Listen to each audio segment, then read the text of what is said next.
বলো। আমরা এখানে বসতে পারো, কোনো সমস্যা নাই। বলো কি ভিডিও বানাতে চাও?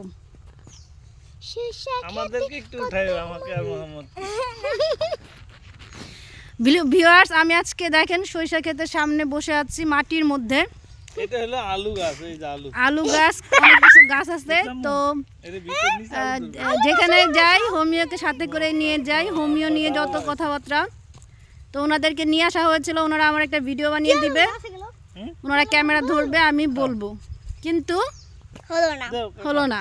আমি রেখে দিই। সো আমি নিজেই ভিডিও বানাই, নিজেই বক বক করি, নিজেই শুনি।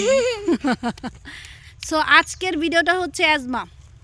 শোনামু জেল মানে দুইটা ছাগলের মা জেলকে গোটা দিছে, দুইটা ছাগল একবার সুন্দর ছিল, সে ছাড়া ছাগল একবারে আমাকে দেখে পলাই না। তাও আমি অনেক করছিলাম না করছিলাম। এটা হচ্ছে ইন্টারভেল, বক্তব্য শোনার আগে, ঠিক আছে? এখন আমরা আমি ওকে অনেক আদর করছিলাম, আমি ওকে জড়াইছিলাম, আমি না কোলে নিছিলাম। হ্যাঁ, আচ্ছা, তাদের কথা মাঝখানে আমি একটু, ওই যে দাদা পাপা কি হয়েছে? ওকে, সবাইকে দেখানো শেষ। একজন একটু পচাভাবে বসেছে, পচাভাবে বসার জন্য ওনার ভিডিওটা আমরা করব না। ওকে, ঠিক আছে। তাহলে আমরা যেটা বলছিলাম সেটা হচ্ছে অ্যাজমা, হোমিওতে অ্যাজমা ভালো হয়। সো এইটা নিয়ে কিছু কথা বলি। ফার্স্ট অফ অল হচ্ছে আপনাকে যেটা বলতে চাচ্ছিলাম সেটা হচ্ছে যে হোমিওতে অ্যাজমা ভালো হয়, এটার কিছু লজিক, কিছু কারণ আর কিছু উদাহরণ দিচ্ছি। ফার্স্ট অফ অল, যারা হোমিও খান তাদের জন্য ভিডিওটি, যারা এখনও শুরু করেন নাই চলে আসুন ভালো সাথে, হোমিওর সাথে। আর হচ্ছে এই যে হ্যালো বলে দাও, হ্যাঁ। আর যারা এখনও হোমিও শুরু করে নাই তাদের জন্য বললাম, আর যারা নিয়মিত খাচ্ছেন তাদেরকে অসংখ্য ধন্যবাদ। সো যেটা বলছিলাম, অ্যাজমা একটা ভয়ঙ্কর রোগ, এটা বংশগত এবং নিজের জীবনযাত্রা প্রণালী পরিবর্তনের জন্য হতে পারে। তো বংশগত যেহেতু, সেটা কী কারণে হতে পারে? কারো দাদা দাদি অথবা বাবা মা অ্যাজমা আক্রান্ত থাকলে, অথবা কাকা কাকি যে কেউ অ্যাজমায় থাকলে, সঙ্গে তুমি বসছো মামা বা এনি ওয়ান, আপনার ফ্যামিলিতে যদি হিস্ট্রি থাকে, তো ওইটার কারণে যদি আপনি আপনার লাইফস্টাইলটা চেঞ্জ করতে না পারেন, সেম ক্যাটাগরিতে আপনি আপনার লাইফ লিড করেন, সো আপনিও অ্যাজমা রোগী হতে পারেন। তাহলে আমাদের কি করণীয়? অ্যাজমার জন্য কি করণীয়? ফার্স্ট অফ অল, আমি এখানে গ্রামের বেশ কয়েকটা বাসায় গিয়ে দেখলাম, এদের অনেকে কখনো ঘরের জানালাই খুলে না। এদের সকালে উঠে এত কাজ থাকে, এদের যে ঘরের দরজা জানালা খুলতে হবে, মুক্ত বাতাস যাতে এটার ভেতরে যায়, রোদ যাতে যায়, এই জিনিসটা তাদের মাথায় নেই। অনেকের বিছানা এখনও পরিষ্কার করা হয় না, অনেকে মানে চাদর টাদর সব কিছু নিয়ে রোদ্রে দেওয়ার, এই ব্যাপারগুলো ওনারা বেশি কনসার্ন না। সো আমি যেটা আগে ধারণা করতাম যে শুধুমাত্র মানে ঢাকা শহরে যারা ঘর বন্দি অবস্থায় থাকে তাদের অ্যাজমা হয়, তাদের আজকে যেহেতু এখন শুধু অ্যাজমা নিয়েই বলছি, কিন্তু আমার এই ধারণাটাই গ্রামে আসার পরে আরেকটু চেঞ্জ হয়ে গিয়েছে। গ্রামের মানুষদেরও অ্যাজমা হয়, তারও একই কারণ, এবং তারা প্রচুর পানি নাড়ে।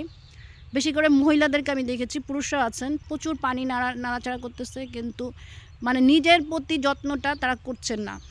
তারপরে তারা কাশতেছেন, ওটার প্রতি তার কোনো মানে, কাশলে যেটা কী করতে হবে, বা পানি নাড়ার পরে তারা যে একটু হাতে পায়ে সরিষার তেল দিবে ঘুমানোর আগে, এটার প্রতিও তাদের কোনো ফ্যাসিনেশন নাই। তারপরে হচ্ছে ওই যে বললাম, ঘরে দরজা জানালা খোলা নাই, অনেকের ঘরে এখনও দরজা জানালা বন্ধ।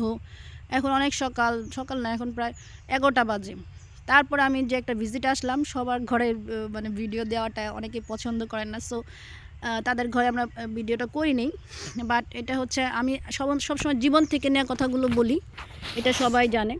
সো জীবন থেকে নেওয়া এবং বাই প্র্যাকটিক্যাল, মানে যা কিছু বলি সায়েন্স স্টুডেন্ট, সো প্র্যাকটিক্যাল নিয়ে বলতে ভালো লাগে। তারপরে কি হলো? তারপরে হচ্ছে এই কারণগুলো, এখন আপনি আপনার বাবা মাকে এরকম দেখেছেন, আপনিও সেরকম একটা লাইফ লিড করলেন, অথবা আপনার দাদা দাদি এরকম ছিল, আপনি সেরকম একটা লাইফ লিড করলেন। আপনি সকালে উঠে দরজা জানালা না খুলে আপনি নিজের যত্ন নিলেন না, এই ঠান্ডার মধ্যে ঘুম থেকে উঠে 1 চামচ মধু খান, সেটা আপনি খাচ্ছেন না, অথচ আপনার ঘরে মধু আছে। সরষের তেল আপনাদের সবার ঘরে আছে, কিন্তু আপনি ঘুমানোর আগে হাতে পায়ে সরষের তেল মালিশ করতেছেন না। আপনি ঘুম থেকে ওঠার সাথে সাথে আপনি দরজা জানালা না খুলে বাইরে দৌড়াদৌড়ি করতেছেন, বাচ্চাদের খাবার তৈরি, নিজের খাবার তৈরি, শ্বশুর শাশুড়ির খাবার তৈরি, খাবারের প্রতি আপনি দৌড় দিয়েছেন। কিন্তু আপনি যদি 10টা মিনিট আপনি প্রথমে আপনার ঘর দরজা জানালা খুলে দিয়ে বিছানাটাকে ক্লিন করে তারপর আপনি বাইর হন। বের হওয়ার আগে আপনি 1 চামচ মধু খেয়ে বের হন, আপনি একটা ডিম সিদ্ধ খান। আপনাদের সবার মুরগি আছে, হাঁস আছে, ডিম অ্যাভেলেবেল, কিন্তু আপনি ডিমগুলো কালেক্ট করতেছেন, বিক্রি করতেছেন, বাট নিজের জন্য খাচ্ছেন না। এইটা তো আপনার জন্য ক্ষতি। এবং আমি এর সাথে আরও একটা কথা বলতে চাই, যদি কেউ প্রতিদিন 3টা ডিম সিদ্ধ খায় তাহলে তার কোনো রোগই হবে না। এটা হচ্ছে পরীক্ষিত, প্রমাণিত। কিন্তু অনেকে মনে করেন কোলেস্ট্রল বাড়ে না, ডিমের কোলেস্ট্রল বাড়ে না, প্রেশারের জন্য কোনো ইফেক্টই নাই। আমরা এতদিন যা বলতাম, যাই করতাম, বর্তমানে হেলথ ইনস্টিটিউশনে এটা প্রমাণিত হয়েছে যে এগুলো টোটালি ডিফারেন্ট। তারপর আরেকটা জিনিস যেটা বললাম, ডিমের কথা বললাম, মধুর কথা বললাম, এটাও মধু আছে, গ্রামে আপনার মধু পাবেন। ঢাকা শহরে এখন অ্যাভেলেবেল, অনলাইনেও মধু পাওয়া যায়, আমরা সেদিন অনলাইন থেকে নিলাম। ভালো, সবগুলো পেজ খারাপ এটা আমি বলবো না, কিন্তু আপনি যদি অ্যাকুরেট মানে আপনি যদি একদম স্পেসিফিক ভালোটা বাছাই করে নিতে পারেন, ডিসিশন আপনার। আপনি কথা শুনে জাজমেন্ট করে দেন আপনাকে ডিসিশন নিতে হবে আপনি কার কাছ থেকে নেবেন।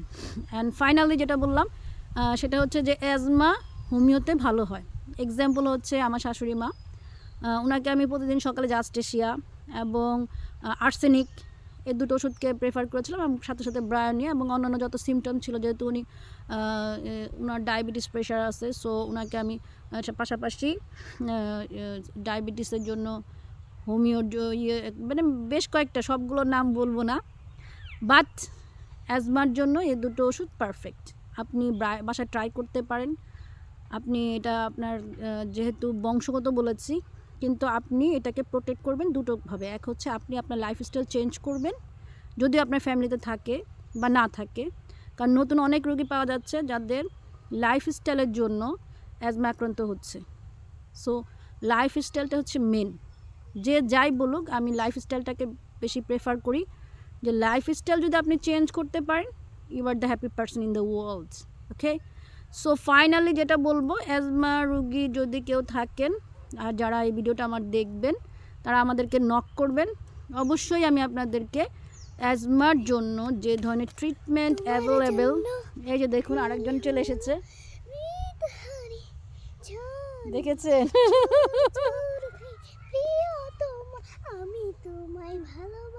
থ্যাংক ইউ মামনি। এই যে দেখেন কি সুন্দর গ্রামের ফুল। কোথা থেকে নিয়েছেন মামনি? অ্যাজমা রোগীদের জন্য এই ফুলটা আমি তাদের জন্য উদ্দেশ্যে দিয়ে দিলাম। তাদেরকে আল্লাহ ভালো রাখুক, সুস্থ রাখুক, এবং তারা জীবনযাত্রা পরিবর্তন করুক, কারণ অ্যাজমা খুব ভয়ঙ্কর রোগ এবং খুবই কষ্টদায়ক। এবং সবাই অ্যাজমার জন্য যারা আক্রান্ত আছেন তারা হোমিও খাবেন, আমাদের কাছ থেকে খান বা যার কাছ থেকে খান, অরিজিনাল জার্মান ওষুধটাকে ট্রাই করবেন নেওয়ার জন্য। আর না পেলে আমাদের সাথে যোগাযোগ করবেন। অ্যাজমার জন্য আবারও বলছি, দুটো ওষুধ আছে, এবং আপনাকে রোদে যেতে হবে, বুকে যাতে ঠান্ডা না লাগে সেই দিকে খেয়াল রাখতে হবে। আপনাকে মধু খেতে হবে, ডিম সিদ্ধ খেতে হবে, হাতে পায়ের তলায় খাঁটি সরিষার তেল মালিশ করতে হবে বুকেও, এবং পানি নাড়ার পরপরই সাথে সাথে হাত মুছে ফেলতে হবে।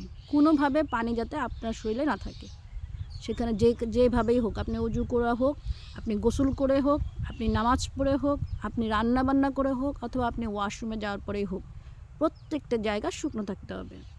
একটুখানি আপনি যদি নিজেকে টেক কেয়ার করেন, আপনার অ্যাজমা চলে যাবে এবং পুরোপুরিভাবেই সারবে। হোমিওতে অ্যাজমা ভালো হয়, পরীক্ষিত, প্রমাণিত, এবং ওষুধগুলো নিয়ম করে খেতে হয়। আর্সেনিক, জাস্টিসিয়া এবং তার সিমটম অনুযায়ী যে মেডিসিনটা তার জন্য প্রয়োজনীয়। আজকে এই পর্যন্তই। ভালো থাকুন, সুস্থ থাকুন। আল্লাহ হাফেজ।